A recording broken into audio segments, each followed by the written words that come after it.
I love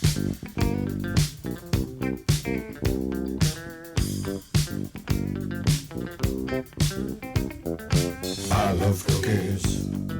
I love cookies. I love cookies. I love cookies. Welcome to Cookies, the world's most influential basketball podcast. I'm Ben Detrick. Jordan Redaelli is on vacation. Andrew Kuo takes no days off. It's a big night. It was a big night for Asians, Ben. The Asian contingency. Hey, we had a rough couple of weeks, a very rough month, maybe. Are you talking about the 8-year anniversary of Linsanity? Huge. I logged on today, and it was like a shower of good vibes coming from my phone. You saw the hashtag Linsanity trending. Yo, man, that thing changed my life. It changed my life. I thought about everything differently after Linsanity. It made you more ethical. Possibly. No more threes, man. I just go for those easy buckets, those smart easy buckets. Now. It also broke you because since then you don't care about winning or losing. You have reached the Xanadu of fandom. You apexed, and everything else now feels like nothing to you. That's what I mean. After the whole whirlwind where he's finally gone from New York, I had built myself up to such a fever pitch where I'm like, oh, I'm completely different now. I think about everything differently. I don't care about people yelling at me on the street. I don't care about like my candidate not winning the Democratic National nomination. I don't care about winning and losing. I just really enjoy this thing, man. Wow, you are really underselling your feverish support of Amy Klobuchar. The Klobes. Club dog. K-Dog. So anyway, congratulations on your win with Parasite last night. Thank you. I often get mistaken for Korean, so I'm going to take this as a W for me. It's because of my moon face, Ben. I have RFD, round face disease. So I'll just walk into a place and they're like, oh, do you like kimchi? I'm like, yes, but that has nothing to do with my ethnicity. Do you think that CJ McCollum also gets offers of kimchi because of his round face disorder? Does he? I mean, maybe Carmelo Anthony more. Does he get like shoved? CJ has a moon face. Does he? Yes. No. Okay. Quickly, who are your moon face all-stars? CJ McCollum.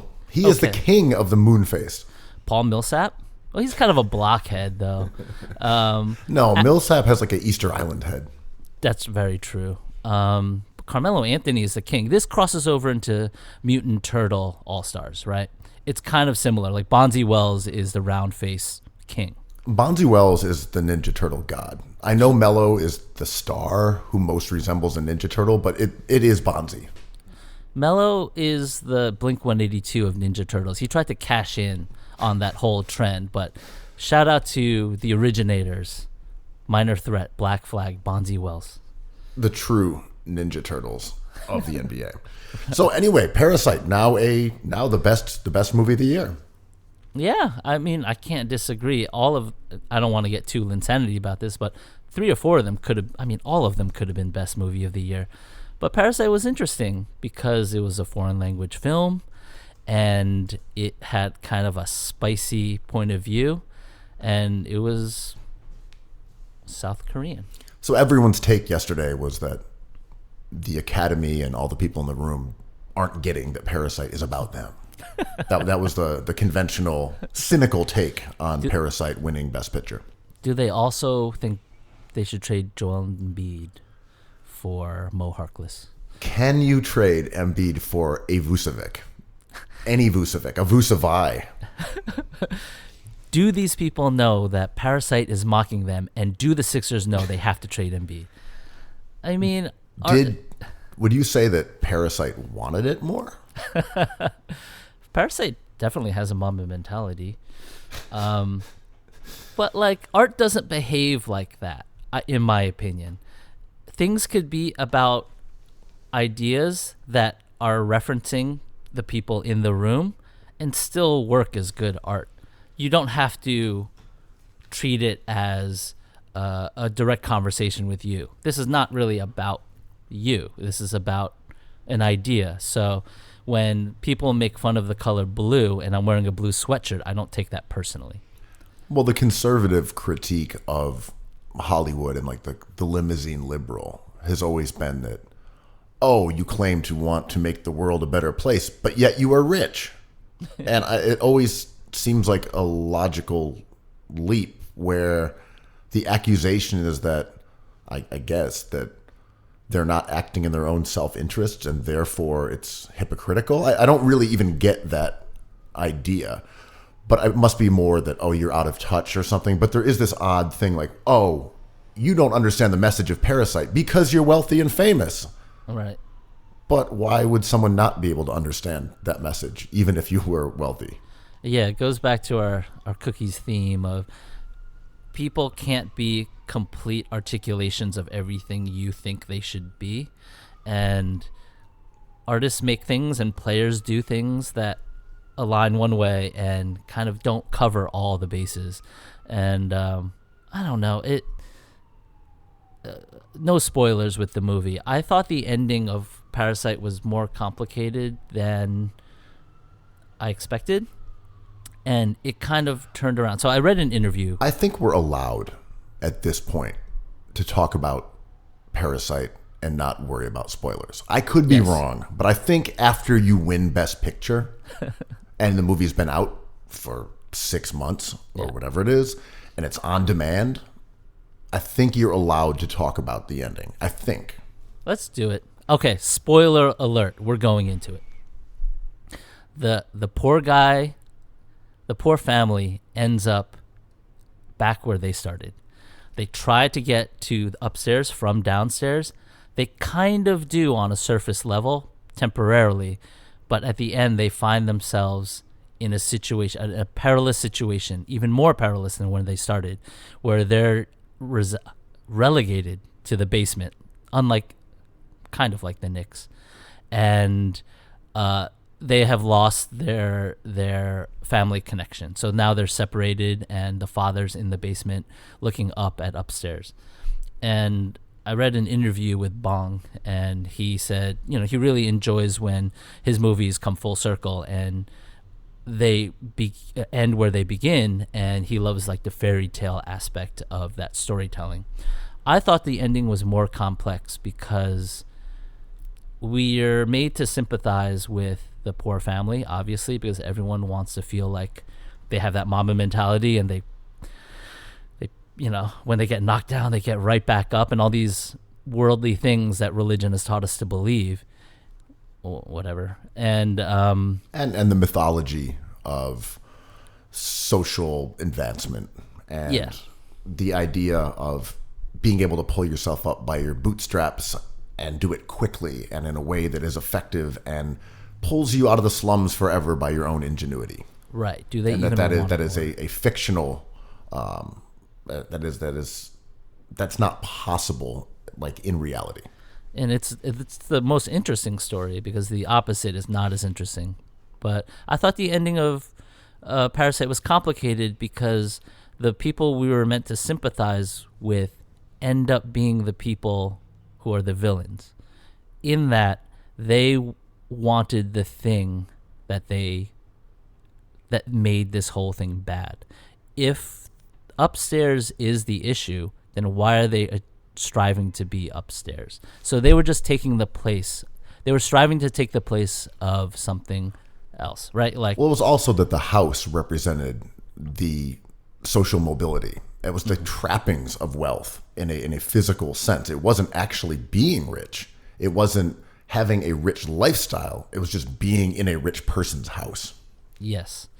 And there was a primary goal. And, I know there's metaphor and allegory and all this stuff, but their primary goal was to get to this place.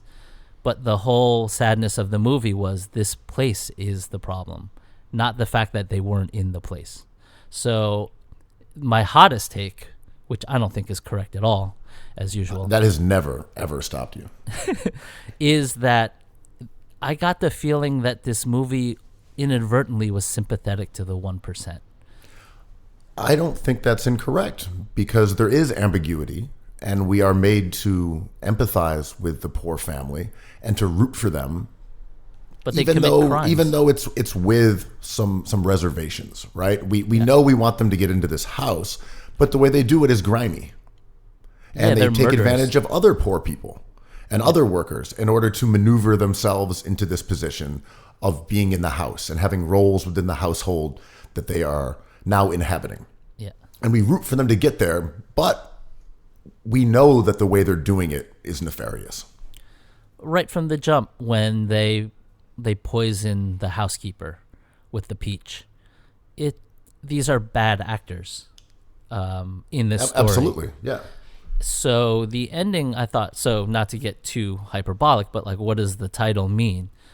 It's not that the wealth is feeding off of the wealthy are feeding off of the poor. It's the idea of like aspiration that is the problem, right? And everybody in this whole story is the bad actor. And the great crime of the wealthy couple and family whose household that they are trying to infiltrate is really that they notice the smell of the father. Yeah. And that they are callous about the mildew and the scent of poverty that comes from that family. And it's an uncleansable part of who they are, the stench of the underclass. Yeah. I mean, I love this. I mean, that's really the only thing they do bad, but that's what makes the father flip out. It's that the smell of the poor is seeped into the pores of their flesh in a way that they cannot escape, even if they're in this new household. Yeah, and I think like the rich family does maybe some bad acting as in terms of like an ecosystem with wealth, but in the movie, you're right. They don't do that many bad things. They don't just do act anything. like a family. Yeah, they don't do anything bad. Yeah. You know, like we don't see them treat the family poorly. We just hear them we overhear them talking about the smell of poor people. Yeah. And this goes back to the criticism of Oscar night when certain people on Twitter are claiming that do these people sitting there know that this movie is mocking them? And my first reaction was like, it's not mocking them. No, I'm with you. I think it had ambiguity in that there was no good guy or bad guy, but it certainly was not a movie that attacked the 1%. I think it was sympathetic to the plight of those who were not part of that elite class for sure, but it also did not portray them as good people. Yeah. But also, you know, the end of the movie, I was talking with someone, this is, you know, a couple months after the movie came out. This was in like December or something. And he was like, yeah, I didn't get the happy ending. It was weird that they had a happy ending to that. I was like, what are you talking about?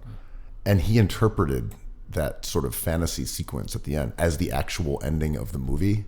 And that was a happy ending, that they all got back in the house and were living together as a family. And I was like, I think you missed it, man. Yeah. It's like watching the 25th Hour and thinking that late monologue of how the family is going to be all reunited is like actually what happens. Yeah. It was kind of weird. Yeah. I mean, or like, I love a touch of magical realism at the end of everything. But I read an interview with Bong, and he called that ending shot, and this is his direct quote, a kill shot. He was like, ooh, this is like the perfect shot to end. And you know this is not reality. And it is a forced magical view of where he wants you to be in when you leave the movie. Right. It was the last episode of Breaking Bad because Walt dies in the car in New Hampshire. You're obsessed with Walt dying in the damn because he car? did. He, like Joe Biden, died in a car in New Hampshire. But it's literally the same thing. It's the same thing. It's a fake ending that's like crowd-pleasing fiction. It was literally the same thing. The kill shot of Breaking Bad was Walt getting rid of all of his foes in the exact way that every fan predicted they would do. And this is like a device that's been... I love it, but, you know, like when... My favorite is when the character at the end of the movie sees all the other characters of the story, presenting themselves and like clapping for them. It happens in, I think it was, I'm super pretentious, but I think it's like Godard or someone did it first. And Woody Allen has done it, and you kind of, the Avengers kind of did it. Well, even in basketball, remember when Kawhi Leonard missed that shot against the Sixers? Mm-hmm. And then the Sixers went on to beat the Bucks and become the champions last season? You're talking to someone who's made Knicks championship insanity artwork for the good part of 7-8 years. Remember when the Knicks built around Jeremy Lin and went on to win several titles? Yeah, I have the New York Post to prove it.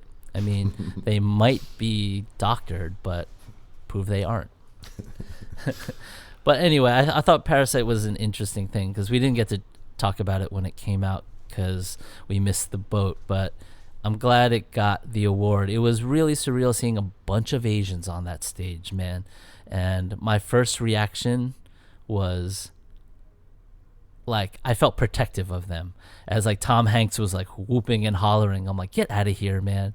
Like, we know we can make great movies. We don't need your approval. That was my first thought. Is that bad? He was just trying to celebrate being a member of the Alliance. Doesn't everyone just want to be a member of the Alliance? I mean, the Alliance runs everything these days. Yeah. I mean, we had a rough week with coronavirus, man. That shit is scary as heck. Look, man, you win some, you lose some. You have you have a pandemic, you get Best Picture, it all evens out. It's much like Tobias Harris. Just everything ends up neutrally buoyant at zero. Net zero, nice. Speaking of net zero, have you been following these politics shenanigans, man? Well, Iowa was fun. That was funny, man. I love that stuff. It's like, we don't have any information. I'm like, oh, this is hilarious. I was up until like 4 a.m. that night just watching CNN. What was really fascinating about the whole imbroglio in Iowa was that how we're so accustomed to just things being rigged and fixed and conspiratorial now. You're like, looks like the DNC has rigged it. And you're like, well, they did, obviously. And okay, we're just going to have to move on from that. We're going to go off to New Hampshire now. It looks like Tom Perez has called off the announcing of the victory once it was clear that Bernie was going to win. And he's calling for a recanvass, and we're just going to pretend nothing's ever happening. Okay, great. And it sounds insane if you talk to someone who doesn't also believe in conspiracies. Like, well, no, that didn't happen. I mean, you're like, no, it's another bizarre conspiracy that we are now seeing all over the place, and we have no way of reining it in. Whether you're believing in QAnon on one side or you're like, no, Tom Perez is rigging this for Pete Buttigieg. We're all just in this mix of looking at a corkboard with, photos and rubber bands and strings connected to everything. We just find our own corkboard. I mean, I definitely halfway agree. I wouldn't use the word rigging because I think the DNC has their own strategy, and this is not like they want to do something and they're just going to do it. We saw that with Hillary. Be damned if the votes don't add up in their favor. They have a direction, it's a company. And I don't think it was the threat of Bernie because I don't think Buttigieg was their choice. I think something odd happened. I think we saw a localized pushback against what Bernie Sanders was. I mean, Bernie Sanders has he won, I think, by a hair at the end. But Buttigieg was not the one that Tom Perez wanted either. It was Biden. Hard to say, right? And the one thing that I took away from this was not a new revelation, but, Bernie exists outside of the DNC. And if you are a member of the DNC and you are someone who works in these lanes, whether it's on the press side or the strategy side or the polling side, you're all part of one machine. And if you're on the Republican side, you're part of a different machine. And Bernie kind of operates outside of that. So he does have a lot of people who are rooting for him to fail. I agree. Simply because they are careerists. And if you bounce around in politics throughout the channels of the Democratic Party, you might work for Bloomberg, you might work for Cuomo, you might work for, I don't know, de Blasio. You just bounce around and you work for who you work for. And you stay within your side of the line. And then the Republican careerists do the same thing. And Bernie's outside of that. So he also threatens all the lifers who are part of these machines. You know, he threatens to be an alternative machine that might have more power than your own. So it's not just that Bernie is going against actual candidates or the DNC. He's also going against all the people who work within that infrastructure. Like, he's got his work cut out for him, man. Yeah. I mean, I agree. It functions. The mechanism triggers on so many different levels, but I feel like within the DNC, and you're right, Bernie's not a true Democrat. It might be as simple as, we're just tired of this guy. You know, I think it there's might some not of that, be nefarious. but my thing more is that, like, of course they're all against him. They don't benefit in any way from him succeeding. They want things to remain the same because they have power, they have prestige, they have careers, they have jobs that are dependent on the democratic infrastructure remaining somewhat intact. And people may rise and fall, but if you're a consultant or a strategist, whatever, you just bounce around within there. And Bernie represents a threat to that entire structure. And if your life is being a political consultant for Democrats, well, then Bernie is a threat. Yeah, but that threat might be an actual bad thing. So it's not, a threat is not necessarily always a good thing. They might see it and be like, oh, this guy's just going to lose it for us. And the whole debate recently has been about electability and what that means and how that applies to all these candidates. And I think there's a half truth, and a lot of people dismiss it, but I think there's a truth there. The objective is to win, not to be too Kobe Bryant about this, but I think the threat is not necessarily a good threat. The threat can sometimes be like, well, there's a flu going around, so wash your hands. It's not like, you're scared of that flu. Well, I was just kind of laughing because the idea that not all threats are good. But you know, of course, it depends. But you're playing the underdog, right? But I'm saying it depends on who's being threatened. Yes, it's like the Grizzlies are a threat in the NBA. I'm like, that's a good threat. But that's also a good if you're the Grizzlies. It's bad if you're their opponent. Or it's great if you're a fan, though. As a voter, I love a good threat. Like, I viewed my guy, Andrew Yang, as a threat, and it's about done for him. But Buttigieg is a threat, and I don't really know if that's good or bad, you know? I like Bernie Sanders. I mean, whatever. I'm not trying to push back, but the framing of this is so... It's more like sports than I want it to be.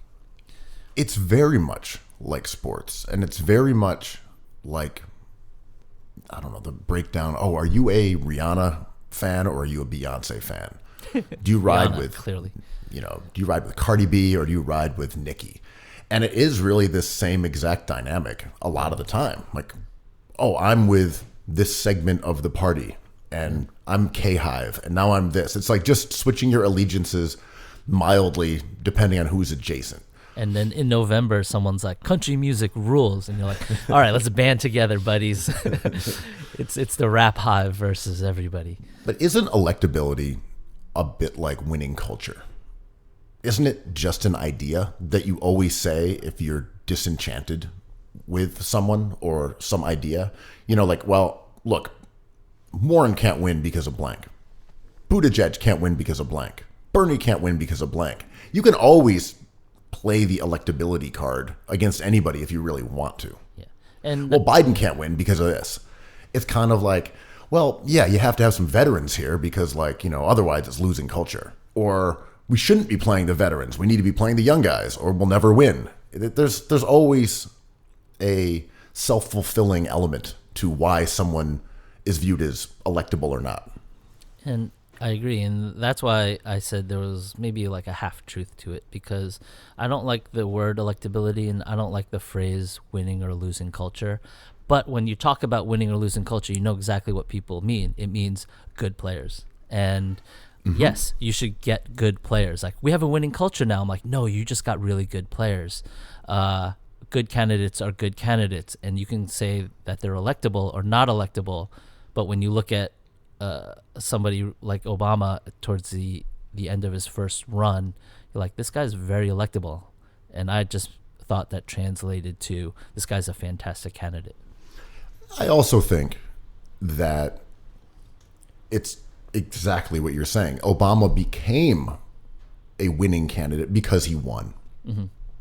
when he was running in the primaries, people would say, well, you can't have a black guy with the name of America's most hated foe. Yeah. He So can't. weird. He can't win. He can't be the president. And then he does. And you're like, he's a masterful politician, just a brilliant political winner. Yeah. And it's the same thing with right now. If someone says, well, Bernie can't win, you're like, well, if he wins the Democratic primary, then he's your best candidate. Yeah. And that may not always be true, but it's also the best argument you have, where it was like, okay, if everyone had run against Hillary last time around and Hillary had won against Biden, against Warren, against Bernie, against a large field of candidates, then we would have known she was the best bet. And it's the same way with Trump. Look, whatever you want to say about him, he went against like 12 Republicans who represented all these different factions of the party, and he won. You know, he won the games, and he became their candidate. And when you look at the Democrats, that's where we're at. Okay, they had a lot of different people running, and this is who we're going to end up with one of them. And that is, by default, our most electable, I think. It has to be. And I just don't know another way of doing it. no. That's why I love this process. I love all these kind of stories playing out in politics, because I do believe this system works to a degree. I don't think any system's perfect, and finding the Democratic candidate has proved to be kind of hilarious, especially in Iowa. But I'm trusting the process, Ben. And well, when you look for electability, that's how you end up drafting Ayton number 1. Look at him. He's tall. He's athletic. He can square up and shoot. He can catch lobs on the pick and roll. He'll learn defense. He's a physical specimen. He's fast. Yeah. He looks cool. Yeah. I mean, Dame Lillard, I don't want any super teams. I am myself winning culture. Meanwhile, his moon-faced teammates over there, like, what am I? Chopped liver. Pickled radish. What am I, a daikon? But what I thought about with Iowa mostly was the results were severely delayed, and the Democrats looked really unprofessional, and they blamed it on the app on the phone in which people use to vote. And it made me think of our middlemen? Sounds like some middlemen have gotten involved. More like tech, the Revenge of the Nerds thing, and how if you're looking at this news with kind of the side of your eye, you're just like, what do you mean? They're such buffoons. How come they couldn't just make the app work? And my take is always, there's only a handful of talented, technologically gifted people on Earth. So when you launch like a healthcare program online and it crashes in the first hour, it's because you didn't have one of those talented people working for you. Tech is not a resource, a natural resource. It's not like air or water. Tech is a skill, and you need to hire people who are good at it. And the Democratic Party, politicians don't value that, but business does. And that's how companies like Amazon and Google and maybe even Uber have excelled, because they recognize that talent where other people don't. And when I look at those apps with my eagle-eyed third eye, they weren't supposed to work, Kuo. I mean, but what was the end? What was the Tobias Harris net gain of this? It's like zero again, you know? Like, we forgot it. We were roasting them for 48 hours, which was enjoyable. And then we're back to debating the electability of Elizabeth Warren in New Hampshire. It comes full circle. Like Tobias Harris. Like a Bong film. Tobias Harris, leave no trace, my friend. Come, enjoy nature, and leave it as it was. Right. Clean up your campsite, Tobias. In basketball news, we had the trade deadline. We had Knicks moves, Sixers moves, Lakers, Clippers, trades. And we're a little late. We're a little, it was last week. But here we are. Now we can talk about the trade deadline. That's right. Let's talk about the Knicks first, Andrew Kuo. Yes. Look, it's been My 8 years. team. 8 years since Linsanity. Beautiful. They finally moved your guy. Steve Mills, my guy. Your Mills man's. doggy. They moved him to another part of the organization where he can apparently do no harm. He wasn't actually fired. They just shifted him elsewhere. because you can't get rid of him for real. That would be way too insane. He's got to stay in the building, lurking around in the shadows, much like a father figure in the basement of a mansion. He's been relegated to the basement of a relegated franchise. Or they created a new organization within the organization, which is like special advisor to the president Productions. It's like, what do you do? It's like, oh, I sit next to the owner and I tell him what to do. I mean, that's the fun thing. Mills isn't really gone. No, because, you know, my theory is he's Dolan's AA sponsor. So they're not only... This is a theory. That's a theory. It's a theory. But, and this is not hearsay. Like, Dolan has talked publicly about his AA recovery and even gone out of his way to mock ex-players for maybe their lack of AA recovery. Charles Oakley. But so my theory is that Mills and Dolan are not only colleagues, not only friends, but like bonded on a really human level. And you just never fire somebody who's helps you out in that way.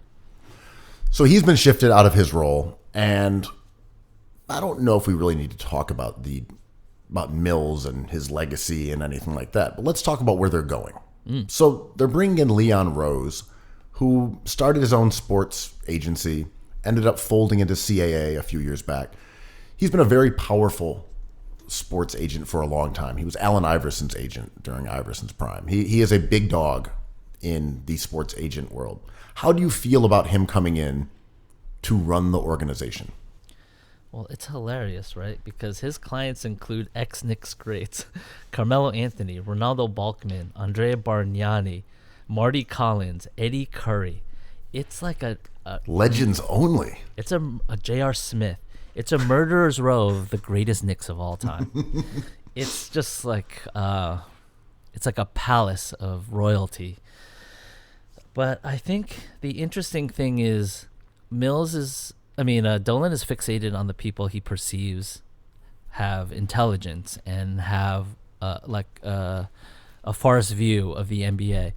But for some reason, those people are always people who manage to trick him.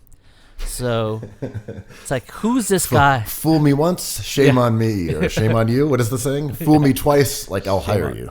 Yeah. Who's the guy that tricked me into taking Andrea Bargnani? Who is this genius? Can we get him in the house? Okay, we can't get Masai, but who else tricked me? Oh, his agent. Great. But overall, I kind of like the move. I'm glad it wasn't Herb Williams five more Herb Williams. You know, it was going to... Williams? Yeah. It's like, we're bringing back Scott Layden. I'm like, well, that's very predictable. So, I mean, they copied the Pelinka the Pelinka hire, and the Lakers are really successful, but mostly because they have two nuclear weapons on the court that are healthy currently. But Pelinka didn't really do a good job there. Those two players just decided to go to LA, and I would even argue Pelinka muffed that whole thing by giving the Pelicans too much, whatever. And I think Dolan sees the Lakers' surface success and their record and says to himself, we have to copy smart people. And I love that idea, but he's not copying smart people by hiring an agent. And it's been compared also to Bob Myers going to Golden State in the same fashion. And that's the model that we're looking at here. Golden State, Los Angeles, now the Knicks, where you hire a powerful agent with connections to players to run your organization. What I find a bit ironic about this is the response to the player empowerment era, where ownership is now fearful of players exercising their will to force trades, to sign where they want, to unite in cities with nice weather and where you can drive convertibles, and places that sneaker companies will pay you more money. There is a fear from ownership, and the response is like hiring old white guys who work with players. Right. It's not hiring people who are actually like amongst the players or former players.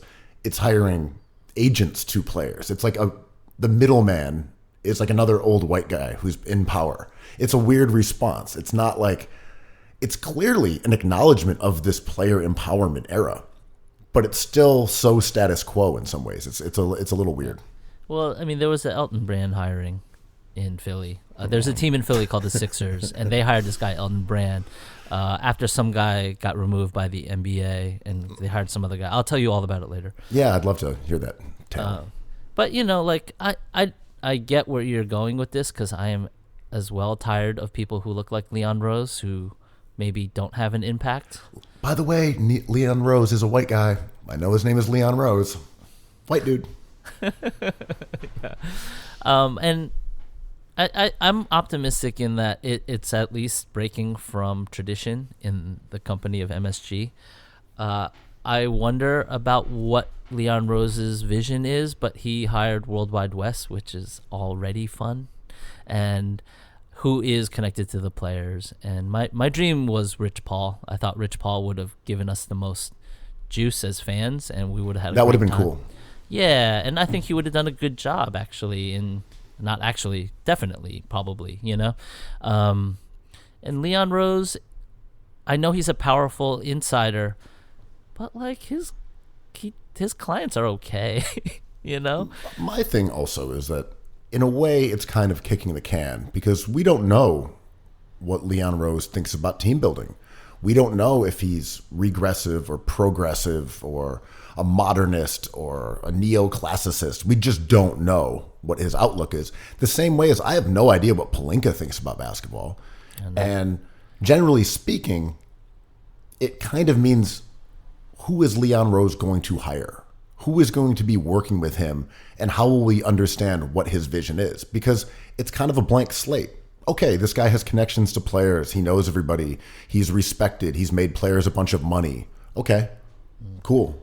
Yeah. What does that mean about building a team? Does it mean that they will have more entry points to signing superstars? Maybe. Yeah. Maybe so. But it also doesn't speak to a philosophy of basketball in any way whatsoever. If you hire Daryl Morey, you know what you're going to get. If you hire Stan Van Gundy, you know what you're going to get. Leon Rose, I have no fucking clue. And like 10 years, 10 years ago, when I personally discovered real good basketball advanced metrics, it kind of changed the whole landscape for me. And I started developing my own personal point of view in the way I watch this game. And I was so naive, and I thought to myself that this was the cheat sheet, and all these teams had to do was to hire people who knew how to extrapolate information from these new numbers that we were getting. And a team like the Knicks would become marginally more successful just by switching to the point of view of this new way of looking at it. And then as I kept on watching, I realized that not only is that important, but what possibly is more important is relationships within the NBA. And that's kind of how I viewed my whole life. It's like the best painter can paint in their studio without talking to anybody and create paintings that would change the world. But you got to talk to somebody. You have to have someone say, I'll show these works. I'll show someone else these works. I'll show someone else these works. And I think that was that's the logic of me thinking about front offices now. You cannot just be a nerd in an ivory tower. You have to have the trust of your community, because if they think you're lame, you can't get anything done. Well, look what happened in Orlando, right? They had Rob Hennigan, who was a real enthusiast for metrics. When they would have metrics conferences, Orlando would be represented more than any other team. They sent legions, to MIT for the metrics conference. They made very shrewd trades early on, but it didn't quite work out. They never ended up getting a superstar from the draft. Then ownership came in and demanded they win. So they started making silly trades with the goal and signings with the goal of winning immediately. He knew what he was doing. He was smart. He was very progressive in terms of using numbers and making decisions based on those things. And it didn't matter. It didn't actually matter. Right. And then you have someone like Rob Pelinka, where you can say, you've bungled this whole thing, but you ended up with LeBron James and Anthony Davis. And it is an argument to say, yeah, if we get Leon Rose, we can make up for our errors. because he's got the connections and he's got the pull and he can bring people here and they trust him in a way that they don't trust Jim Dolan. And that's more valuable than a nerd with a spreadsheet who can actually make these decisions and win on the margins and trades for a couple of years. Yeah. I think that it's a real argument. Yeah. And I think it has to be both. It's the Moneyball cliche, even in the movie Moneyball. You had the community trust of Billy Beane, and then he hires the outsider, to inform him.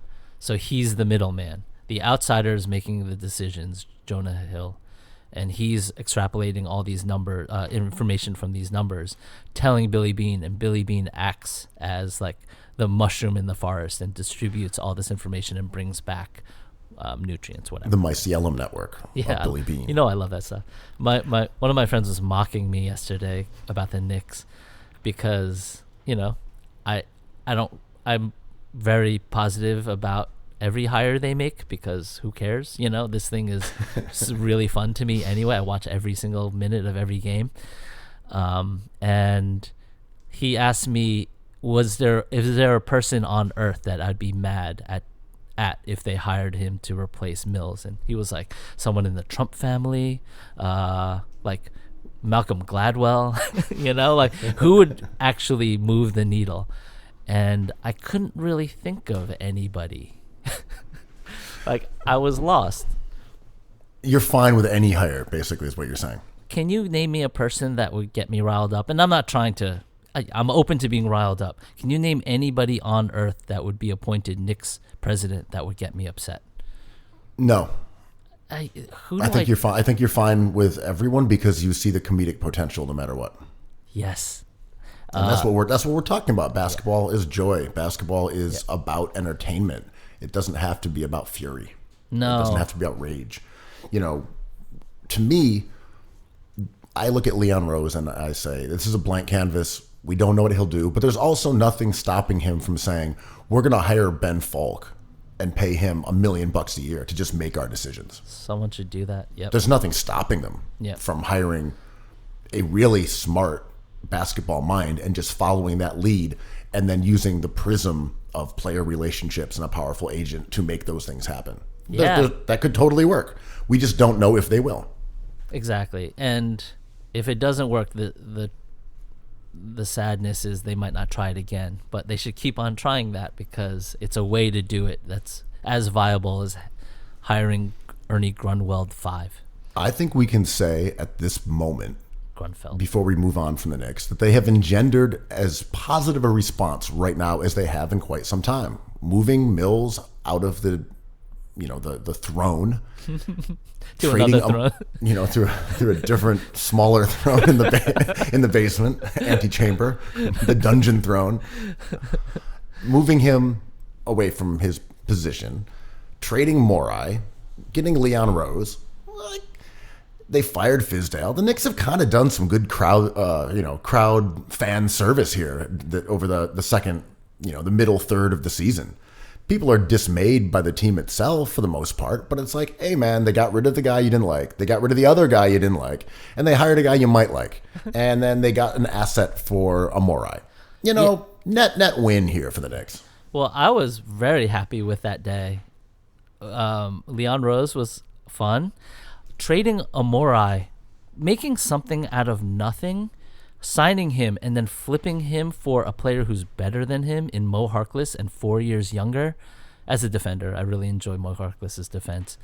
And getting a first-round pick, even though it's like going to be number 27, 28, 29. That is amazing. That's Hinkie-esque, man.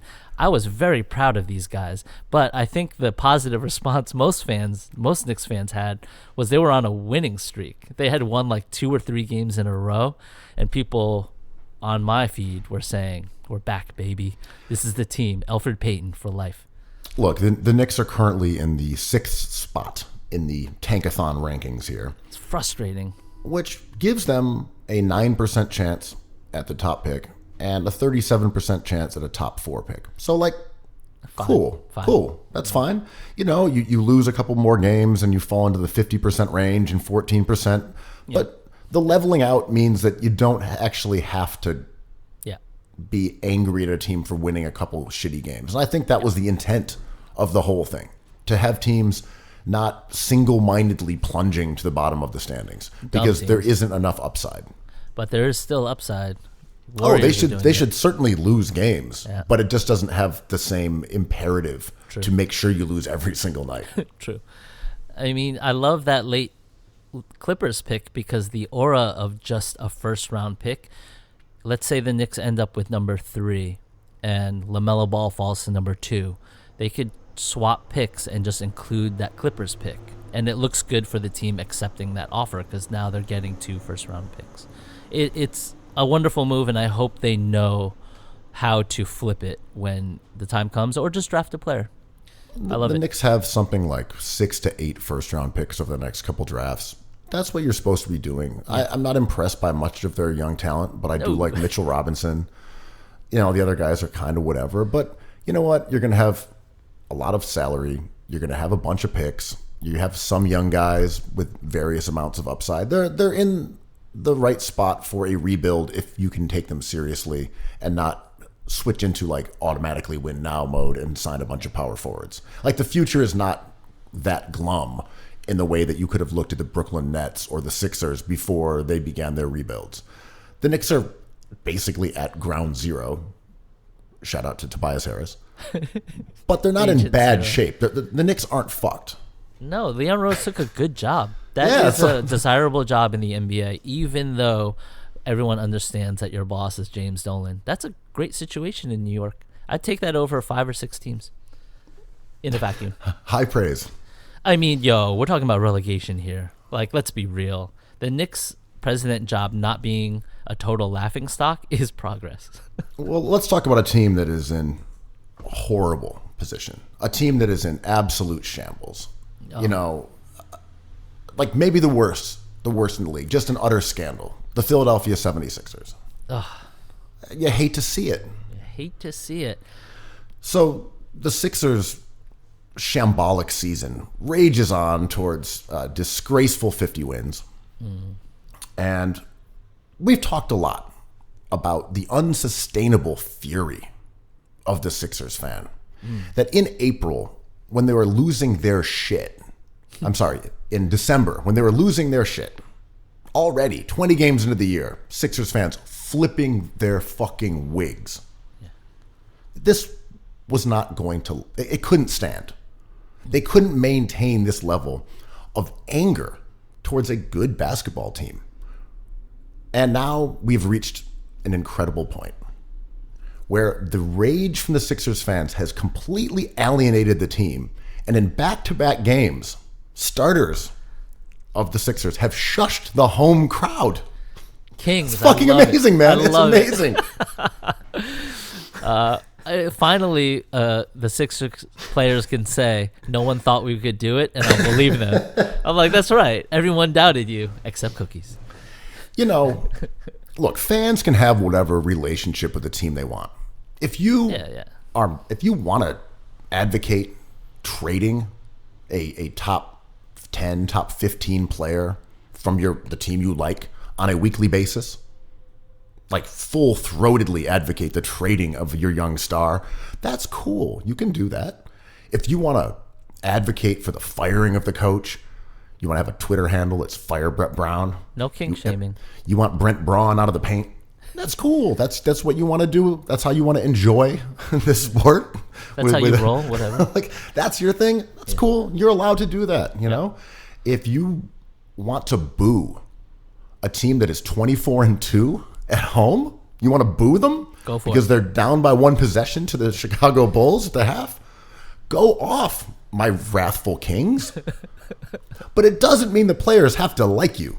Yeah. They're not like basketball robots that you can like use your hockey stick and knock the cardboard box out of their hands and they just like pick it up. They're allowed to fucking hate you. They're allowed to detest you and resent you and shush you.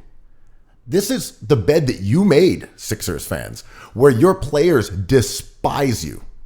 And we knew this was coming. We've been talked about this all year, that it was not tenable. The volume of anger and outrage from Sixers fans towards their stars and their coach and the team at large was not a sustainable thing. And now we see how it turns out. The players hate the fans. Yeah. And dummies will rush to the take of if Embiid kind of turns around his season, not because he's a great player, because we put that motivation in him. we put the spark that lit that fire from under him. Like, get out of here, man. You guys are just the worst.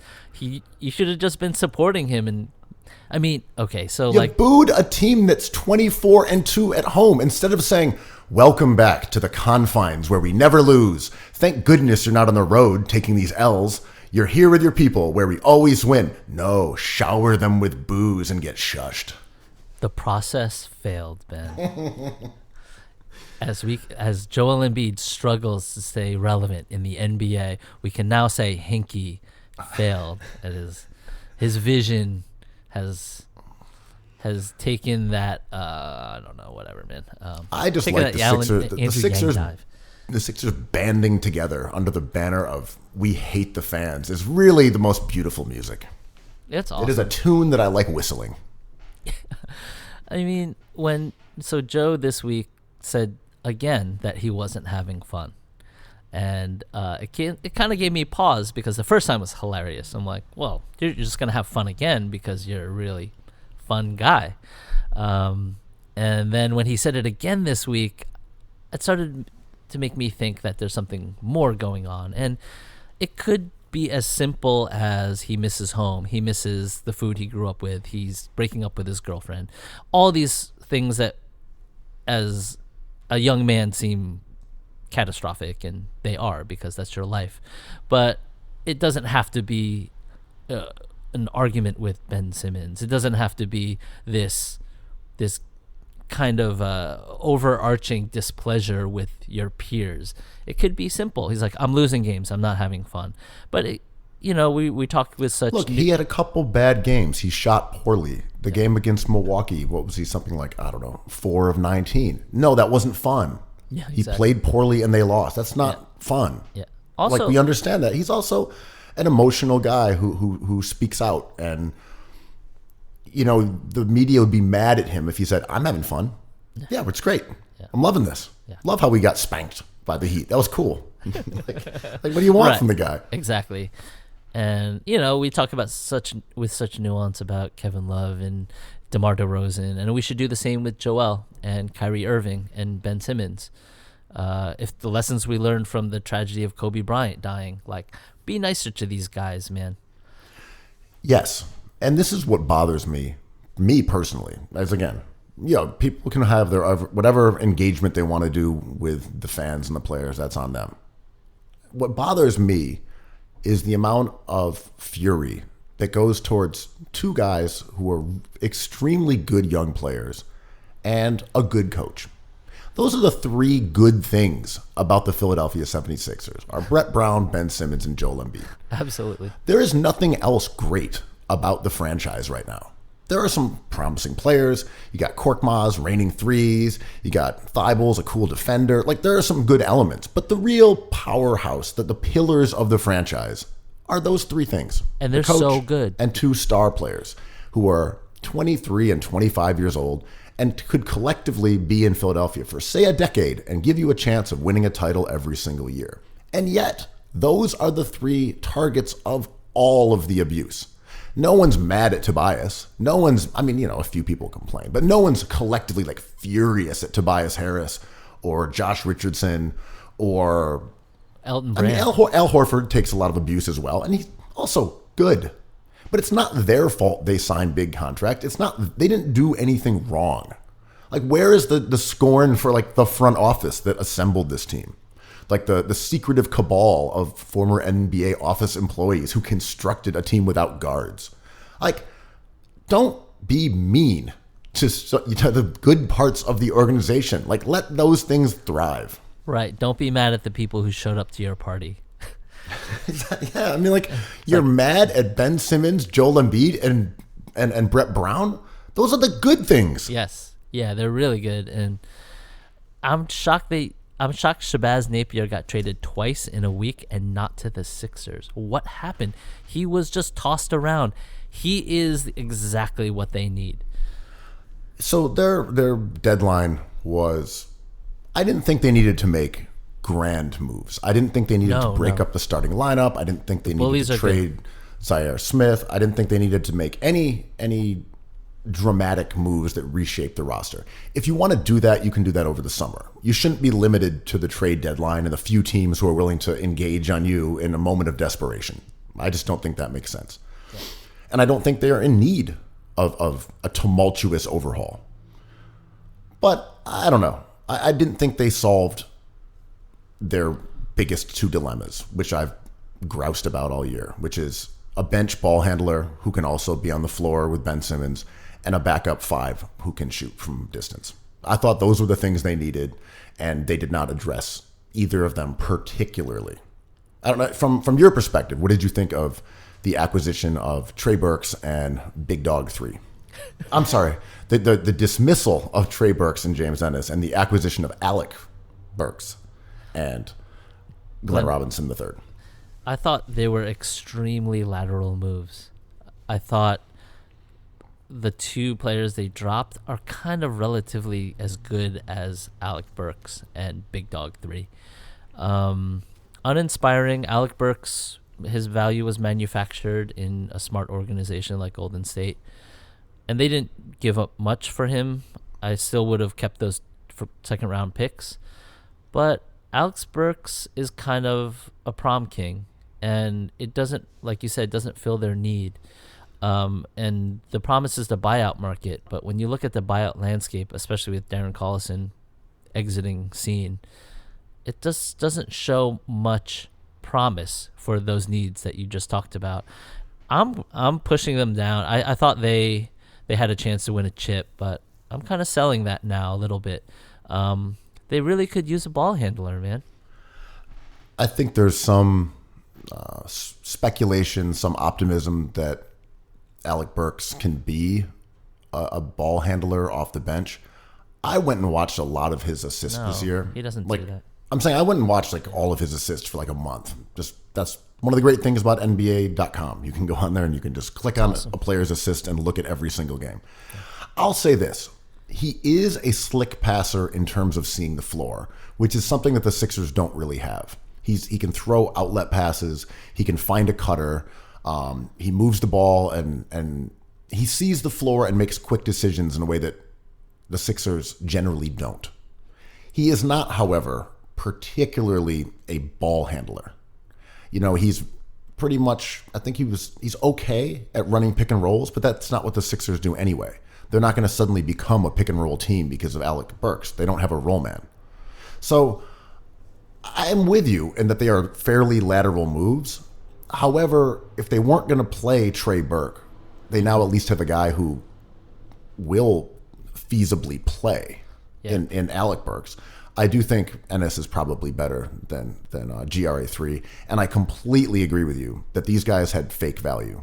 They were dudes who were just given enough minutes to throw up some points. Neither one of them is that efficient. They can both shoot okay.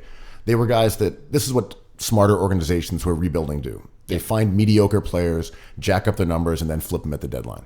Amazing. And the Sixers desperately bit. Yeah. And if I'm being totally agnostic about what happens this season, it's kind of cool that Elton Brand stuck to his kink.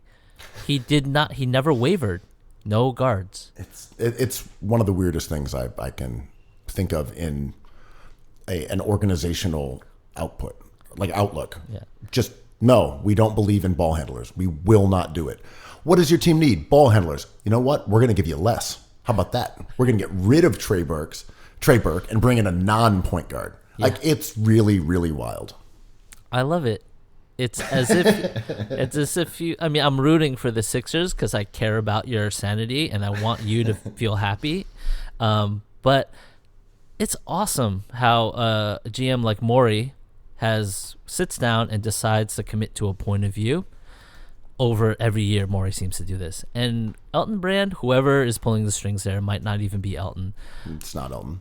But if that kink shaming crew, that kink shaming cult in Philly is saying to themselves, listen, we sat down months ago and said no guards. We're gonna beat them with size.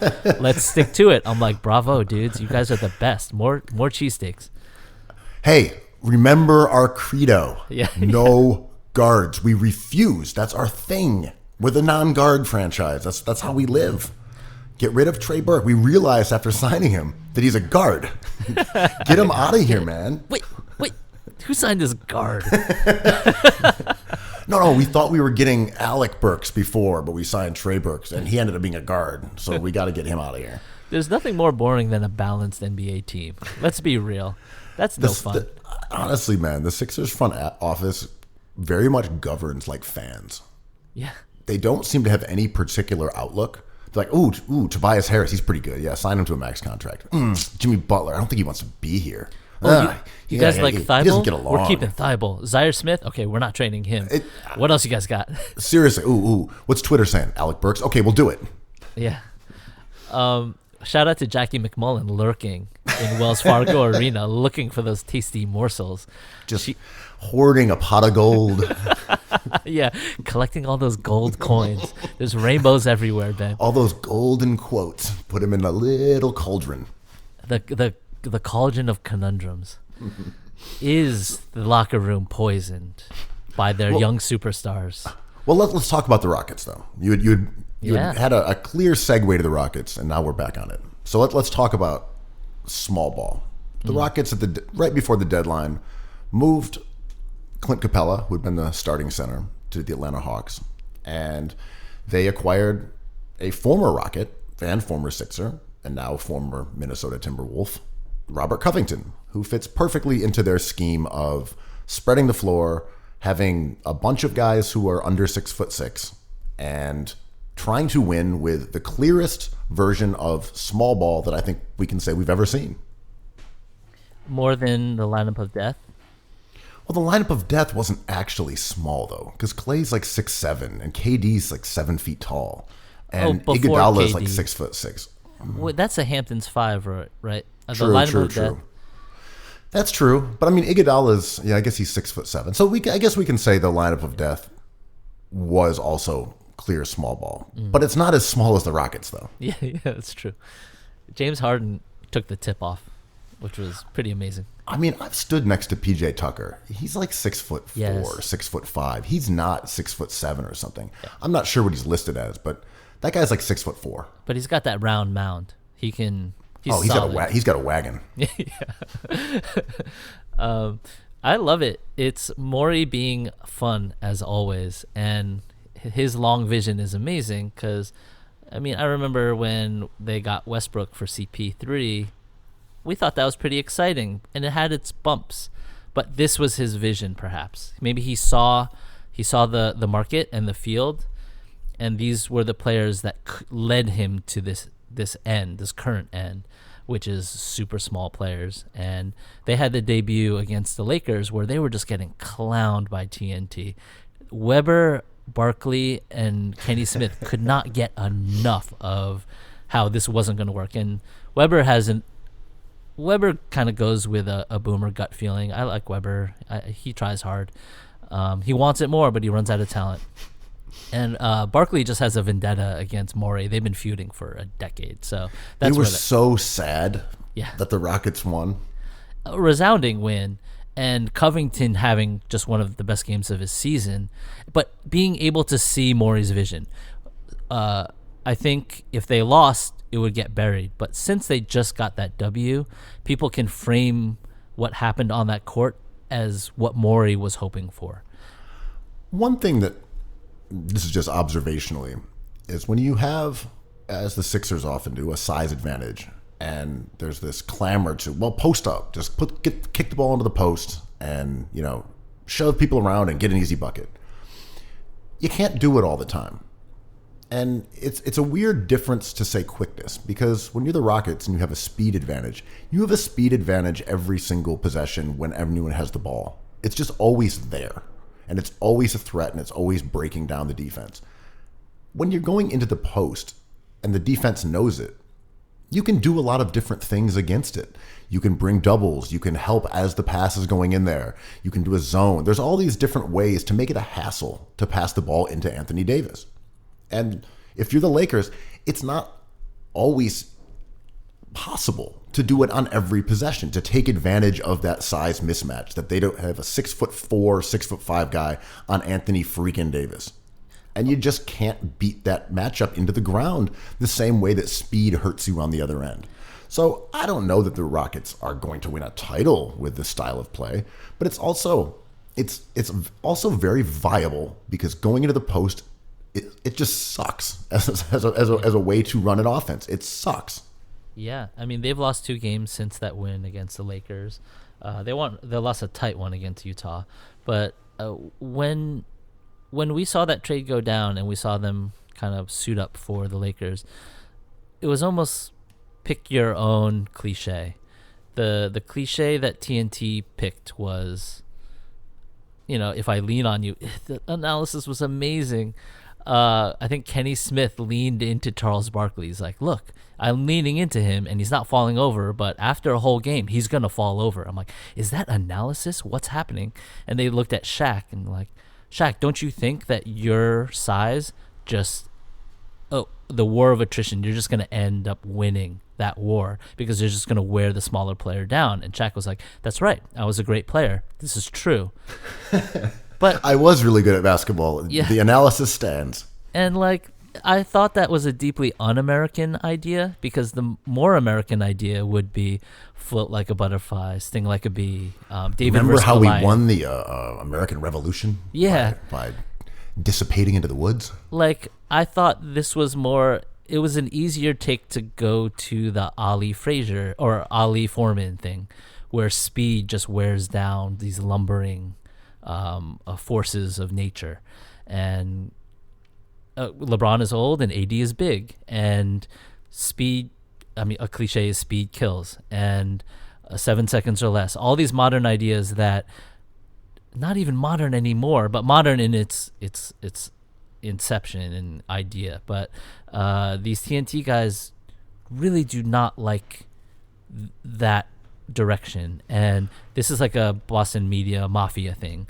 These are the things fans think about and get on Twitter and start talking about. And all I'm saying is Barkley's had it against this idea his whole life. And even that idea that, well, they're going to be leaned on every possession. Okay, so how many guys are you going to post up simultaneously? Oh, just one. Right. Okay, so it's Anthony Davis posting up, I don't know, PJ Tucker or Covington. So you're saying that him going into the lane and leaning on those guys for 36 minutes is going to wear PJ Tucker out? It's going to wear all the Rockets out? I just don't see the logic of even that suggestion, because he's not going to be leaning on them on every play because they're not going to post him up every play. Some plays he's going to be on the perimeter. Some are pick and rolls. Like, the idea that there's going to be this physical toll every possession that is going to be inflicted upon the Rockets, like, I don't believe that's necessarily true. And I also think it doesn't matter about the small ball thing, because they did tire, when the Spurs went against the Rockets, they did tire Harden out by forcing switches and then putting Aldridge on him in the post over and over and over. Mm-hmm. So you can still do that even if a team has bigs. The idea that, like, they're specifically vulnerable to being brutalized in the paint, like, it's kind of true, but it actually is sort of what basketball is always like. Yeah. Like, you know what I mean? Like, their personnel doesn't change fundamental things about the game. Yeah. And Tucker is very small, but they still have Tyson Chandler. I feel like all they have to do to negate this chatter is to start Tyson Chandler like the Warriors started, I forget, Kevon Looney for the tip for like 10 minutes and just remove him. And people won't be as fixated on it, so they won't have to answer that. But they weren't using Capella in the pick and roll anymore, which was discussed a lot. They kind of changed their point of view. When you watch them play this year, it doesn't look like the Rockets from last year at all, and that's because of Westbrook. And yeah, and I'm certainly not saying they don't have some deficiencies because of their size. Maybe they'll get out-rebounded every game. Maybe they are more vulnerable to scoring in the post. Maybe they are going to lack rim protection. They're not going to have guys who can catch lobs, etc. They are distinctly moving away from that kind of personnel that excels at those tasks, for sure. I'm just saying that the idea that, like, they're just going to get, like, people are going to sit on them and they're going to get tired out and they're going to basically quit just doesn't necessarily make sense to me either. Well, we went through this with Steph Curry when he was having his first run pre-Durant. The criticism with him was all you had to do is get in his jersey. It was all about hand checking, knock him down, which was a viable strategy. Like, sure, try. Use your fouls on him. Try to wear him out. Try to hurt him. I don't know. Like, whatever ethical thing you think is good enough for you, just do that. Just try to stop this nuclear weapon. And Curry ended up succeeding. He doesn't have as many championships as Ben Simmons, but he's still successful, and we all agree that he's a proven commodity, and it's a strategy that works. So we're back to before that now. It's like shooting just won't win a ring. I mean, right. Because when people say the Rockets' strategy hasn't worked, it's like, well, they've run into Golden State a bunch, and they could have won both of those series. Yeah. Last year, they probably should have won. The year before, they were up 3-2 and lost with Chris Paul out. The idea that the Rockets are like this disappointment, well, they ran into really good teams, specifically the Warriors, twice in a row in years where they might have won a title. I might be mistaken, but during Morey's run, aren't they the most winningest team in the NBA? They have the most wins, I think. They're just always with Golden good. State tanking this season, it's probably true. Yeah, shout out to Golden State tanking. I love what they're doing over there, man. Except, can we talk about Wiggins now? Yes. Is he a prom king or is he a prom king? The responses to his like fairly good opening game for Golden State were quite hilarious. This is the Wiggins that I knew existed. The one who shoots 75% from the floor. I knew he had it in him. It was that losing culture in Minnesota. Now that he's on this winning culture team that has like 12 wins, we can see the full breadth of Wiggins. He's going to get 5 steals a game with the Warriors because they steal the ball better in this Steve Kerr system. He's clogging the lanes. I mean, Finally. okay. There's some The truth knock to that, on Wiggins. Wiggins was the first pick in the draft. He has a huge contract. He has not lived up to his advanced billing on the first part, and he has not lived up to what he is being paid. It is one of the most onerous contracts in the NBA outside of Philadelphia. And he was viewed as pretty much immovable.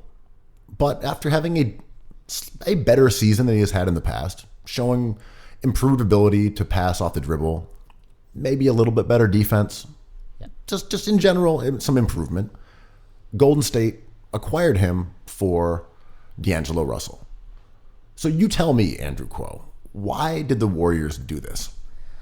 I heard it was just a salary dump. I think they wanted to get under the salary penalty and the tax, and they basically moved Russell with some money just so they could save on their taxes, which is But Wiggins makes a lot of money.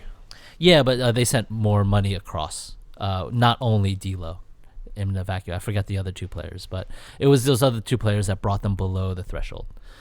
So it was just for money. I believe Windhorse reported it, and that's where my take is coming from. But in a vacuum, that's not an even trade of talent.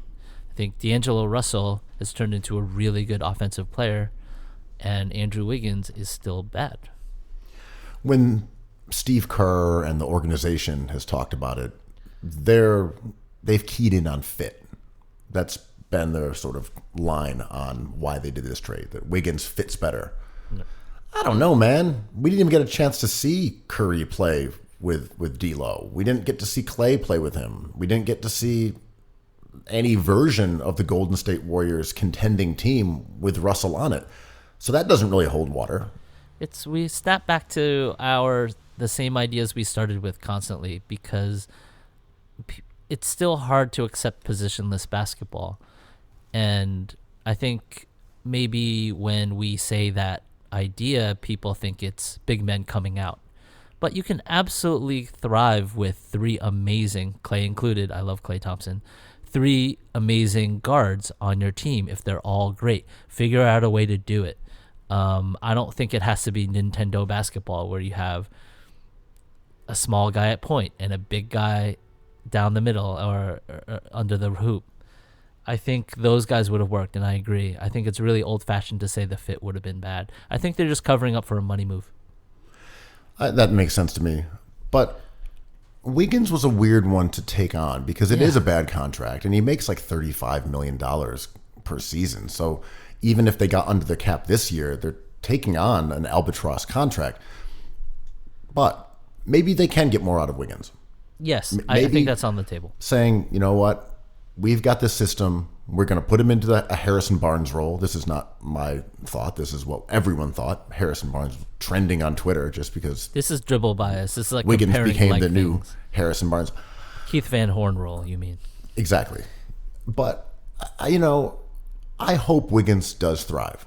I hope he becomes a multi-time All-Star and goes to the Hall of Fame, and we scorn the Timberwolves for ever giving up on this incredible talent. I hope the best for him. But you can't look at what he's done to date and say he's been used wrong. He could be better because he just hasn't been good. Yeah. And it's one of those things where you saw some people saying, oh, look, he scored 24 points, had 5 steals. I told you he was good this whole time. You're like, he hasn't been good. I mean, that's just a fact. Yeah. Wiggins has not been a good player in Minnesota. He just doesn't do enough things. And we also have to look at the possibility, though, that maybe he can be better. And, when you look at the sort of metrics guys versus the eye test guys, it's the same way as we're looking at politics, right? People just fall in camps. They pick a side. And that happened a lot with Devin Booker. Metrics guys picked a side and said, Devin Booker is bad. The numbers say he sucks. And then the other people who said, dribble bias, shot bias. He's a dog. He's a dog. He can score 80 points in a game. He's great. And people just reached this impasse where there was like a war over Devin Booker. And there's a war over Jokic where people say, no, he's a fat slob who can't do these things. And metrics guys say, no, he's a brilliant offensive center. And like at times, I think we kind of forget that things can change. That Devin Booker did become a really good offensive player. Mm-hmm. But he also is not a great superstar overall. But he is a really good offensive player. He's right in the middle, yeah. Yeah, but I mean, everyone kind of ended up right. Mm-hmm. Yeah, I agree. And maybe with Wiggins, in another world, he can become a valuable player. And we have to at least acknowledge that that's a possibility. I think that's a probability. Just watching those games with like my double glasses microscope, it's like he's in position to get those steals. Like those steals weren't effort steals. He was in the right spot. The ball handler was pressured and he picked it off, and people compare him to Harrison Barnes because of dribble bias, because he looks like Harrison Barnes. But there's that role there that needs to be filled. My problem with that is they let Harrison Barnes go because he was looking for more money. Wiggins already makes $30 million. Myers knows this, so I was curious if Myers was pressured to do this for money reasons, and if he said, I can work with this, I can make him valuable again, and maybe I can flip him again. Because the last thing the Warriors want is Harrison Barnes 2, but at a max contract. More Harrison Barneses. Yeah, they let him go because he wanted a little more money. So that's what I don't really get about this move, is that there had to be some underlying belief in Andrew Wiggins to do this move instead of just, say, flipping, Russell to the Knicks for I was hoping, man. A pick or two and some expiring contracts. Like they are taking on a nasty contract if Wiggins can't improve. So they have to at least believe in something about him as a player that they think will work within the organization, because otherwise you would have taken a more tasty offer. Is it as cold-hearted as what they did with Alec Burks? What if Myers is saying, we can manufacture this guy and flip him to the Knicks for their draft pick because he's going to have an amazing couple of last run with us this season. We're going to create value around him and move him to Phoenix. I believe they could be considering that after what they just did with Russell. What they did with Russell was fucked up. I mean, but we knew this was, the minute they signed him, we knew this was the end result. Yes. And again, look, teams can do what they want to do, but let's not talk about Joel Embiid shushing the crowd or talk about players being loyal. wanting to go to different teams when Yeah. Golden State signed a dude who's a young star, an all-star in the East last season. He's having a good season. He's done everything they wanted and more, and they just flipped him just because. Yeah, I mean, And they made no bones about it, to your point. yeah, It was clear they were going to move him at some point. it's going to take forever, but it's going to happen where we stop blaming players for looking out for themselves, because just look at all these transactions. None of these players wanted to move. Like, D'Angelo Russell wants stability. I think he's happy to play with Cat, but you don't want to move to Minnesota. No disrespect to Minnesota, it's just very cold. The Timberwolves have had a pretty funny Twitter campaign after signing Russell. It's just after trading for Russell, just sort of fawning over him like, we got him. The guy we wanted. I'm like, oh, they're really going to push this. All right, Why not? Russell Yeah. and Cat, all right, the dynamic duo. I think it's fun. I like that combination. They're both really good offensive players. That team can clearly score.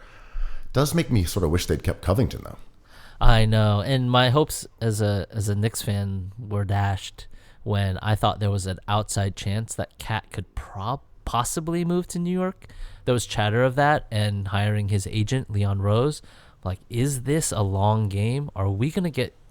I would trade everybody for Cat. I think he's amazing. This is why you build up all these assets, and I would trade every single player. Even Mitch Robinson can go for Cat. Cat is awesome. But it looks like they're happy with that team there, and Cat greeted D'Angelo Russell at the airport with a jersey with his name on it. They look happy, unlike the Sixers, Who hate each other and are shushing the crowd. But shout out to the Timberwolves, man. They had one goal this year, and it was to get rid of Wiggins. And not only did they manage to get him out of the building and his big contract, they brought back a player that they wanted that's good and seems to have a great relationship with the franchise cornerstone. All in all, despite them sucking, they got what they needed to do. They got another good player. They're going to have a reasonable draft pick because the team stinks. And they have Jarrett Culver. They're back in the game. I love it. I love it. They have created, in Sam Hinkie's word, optionality. They looked like they were completely stuck with a Wiggins and Cat team. They got Deng out of the building. They are back in the mix. They can do things now. Yo, shout out to these teams firing their GMs and hiring other GMs and getting out of purgatory. And I'm thinking of the Washington Wizards too. They're somehow out of purgatory. Shout out to that team, man.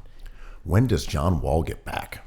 I mean, it doesn't even matter because they have some really nice pieces. I'm a Mo Wagner fan, but Berton's the best player out of Latvia. Thomas Bryant's kind of a dog.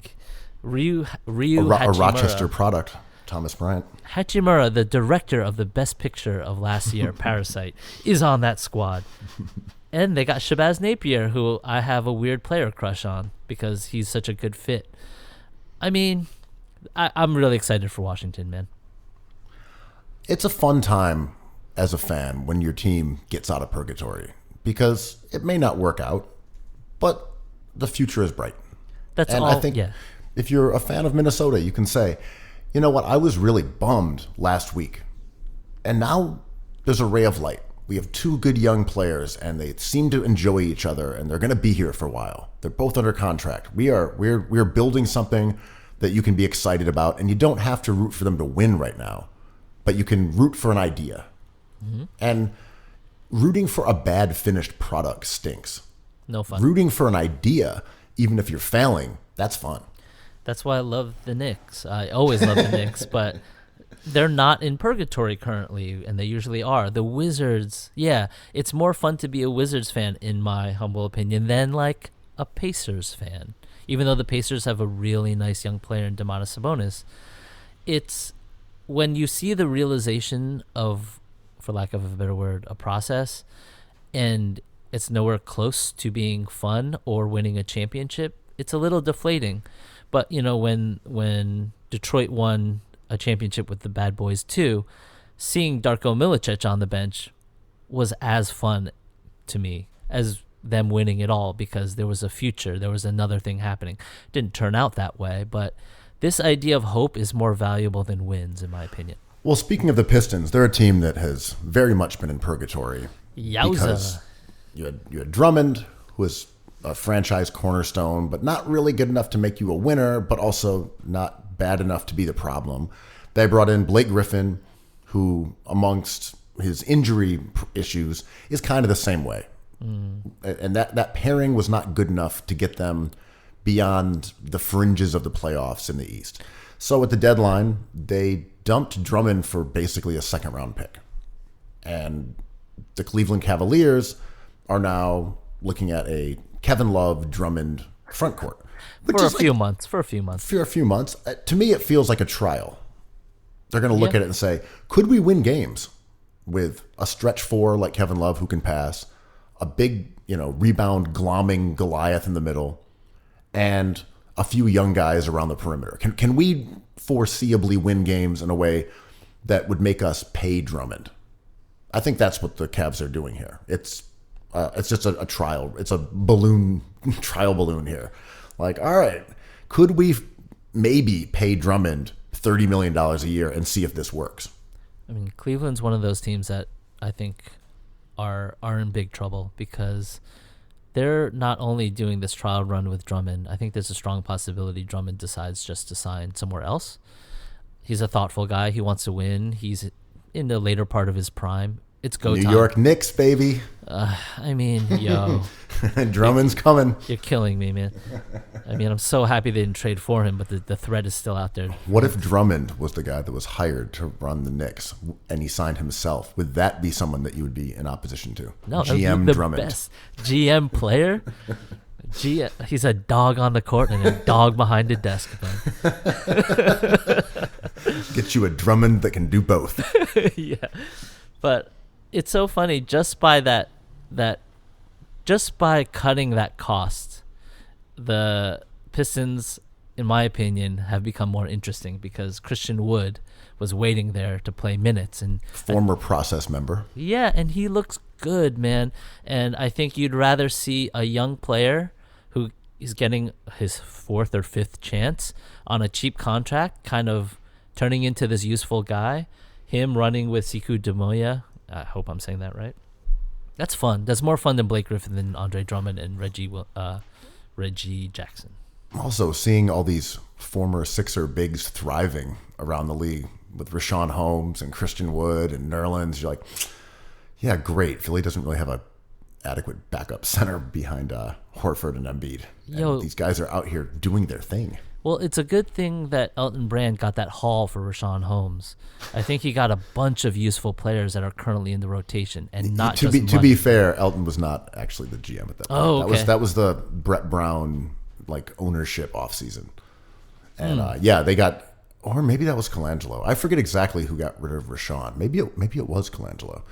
I can't remember for sure, but they actually sold him for cash. It was money. It was just money. And greenbacks, baby. Yeah. But teams are doing this. No, Sinbin, in baseball, the Red Sox just did this, which was a shocker. And it could be a trend moving forward because then the Warriors immediately after did this. And, these owners want to save money. And it makes me wonder, it's China, man. It's Maury did this. They lost so much money from China this year. It's wild. I think, is it in the hundreds of millions at this point? I don't know the exact figures, but it was speculated that Maury's tweet directly did ultimately impact the next year's salary cap. Yeah, and the Warriors are desperately trying to get under that, and that was the impetus of that trade. It's pretty amazing. I mean, conspiracy theories abound. Daryl Anon. Well, another team that has escaped purgatory by getting rid of its sort of franchise superstar and Anthony Davis was the Pelicans. So they traded Davis to the Lakers and they received a large haul of picks and draft assets and young players. And then they got Zion Williamson. And we had to wait pretty much all year for Zion to return, and he finally has. So we've seen now a vision of the Pelicans as a new team with potential and opportunities, and they've been pretty good. with Zion, they've been pretty good. He is what he was. Let me rephrase that. Is he what he was advertised as? What do you think of him as a superstar? I think he has potential for that. I think Kenneth Faried or Thaddeus Young plus player can be a superstar. I mean, that's not. I'm sorry. Excuse me. I mean, those Thaddeus Young has been in the league for a long time.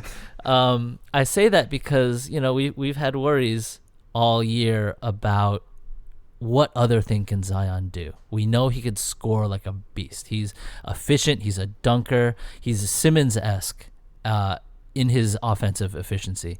But there's question marks around his defense, around his rebounding, around his ball handling. I just wanted to see one more thing, and so far we haven't seen it. They're 4-4 with Zion on the court, so it's not as if they're burning down the NBA. The one thing that I'm so impressed by Zion was that he hit 4 threes in his first game to throw the boomers off the scent.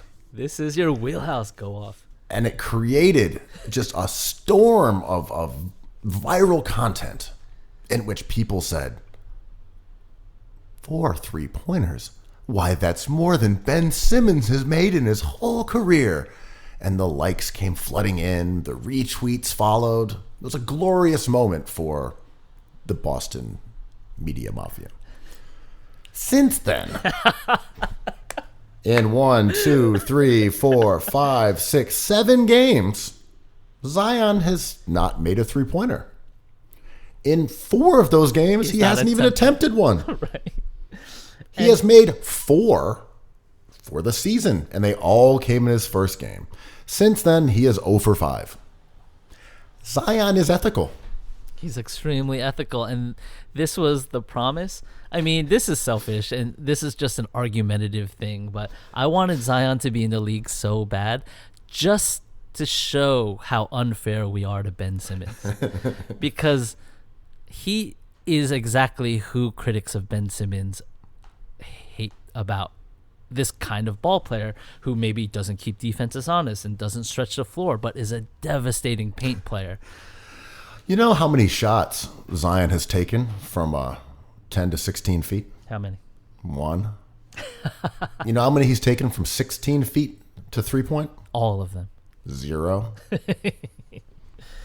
I mean, it's amazing. And I think he's framed as a success already because of his scoring totals. And he should be. He was 9 for 11 last game. 5 for 19 the game before, but his shooting percentage is great, and he is exactly who he promised to be. I was more curious about how he would match up defensively against bigger guys in the NBA and not these like stringy beanpoles from Kentucky.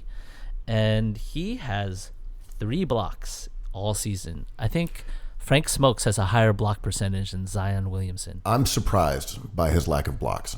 I don't really get it. They'll go up. His timing, his athleticism.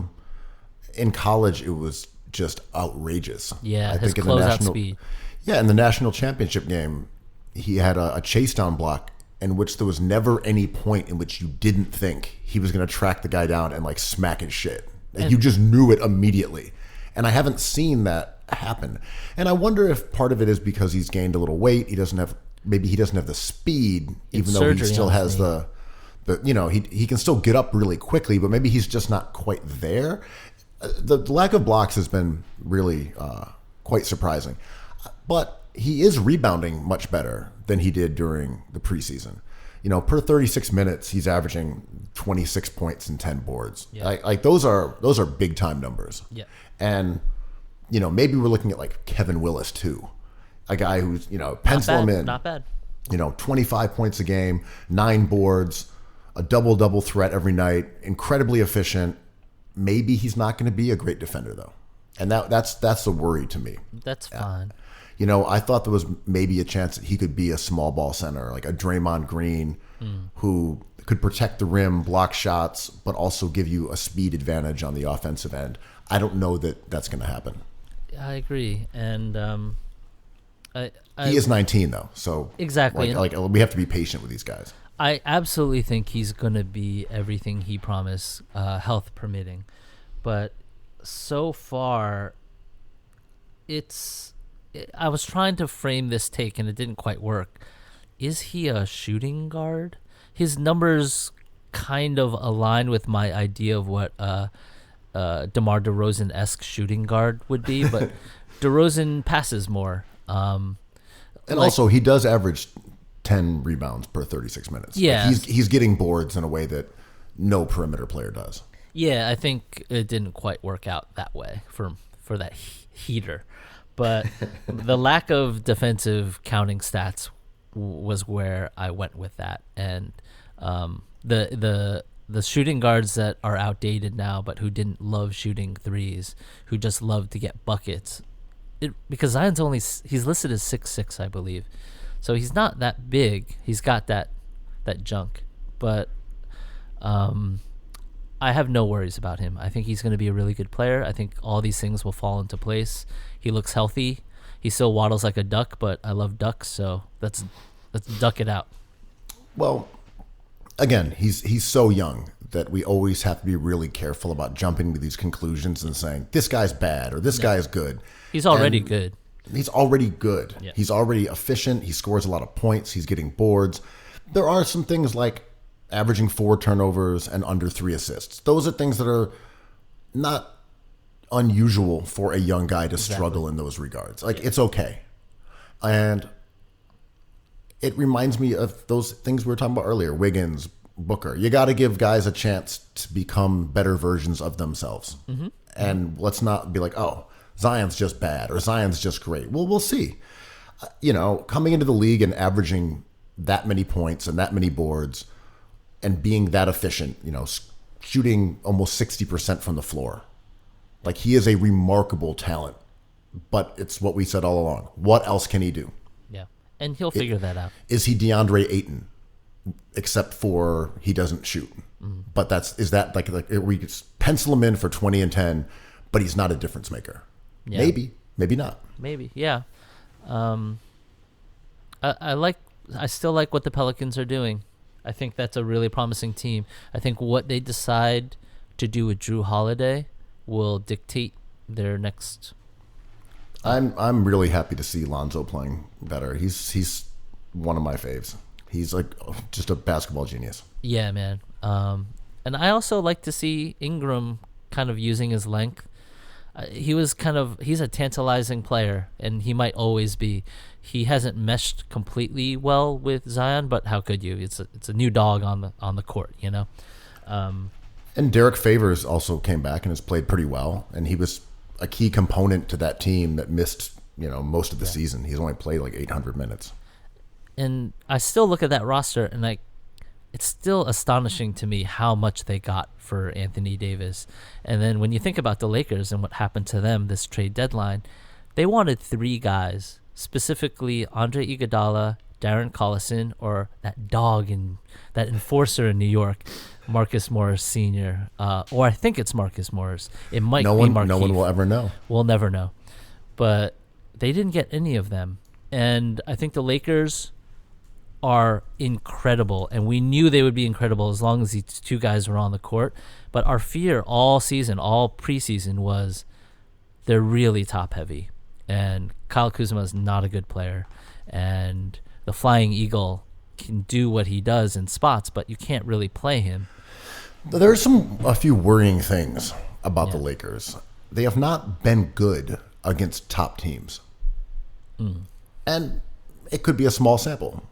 But I know they've lost, I think, twice to the Clippers. They lost to the Sixers. I think they lost to the Rockets. Bucks. Beat them.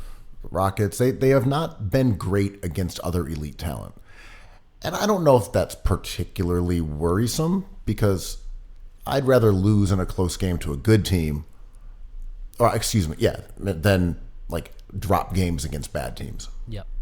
That's a worrying thing if you're just losing to bad teams. But if you're taking care of business against shitty ones. Or it might be self-care. It's hard to tell. Yeah. You handle your business against bad ones. You have a good point differential. You're a good team. But there is a question mark there, though.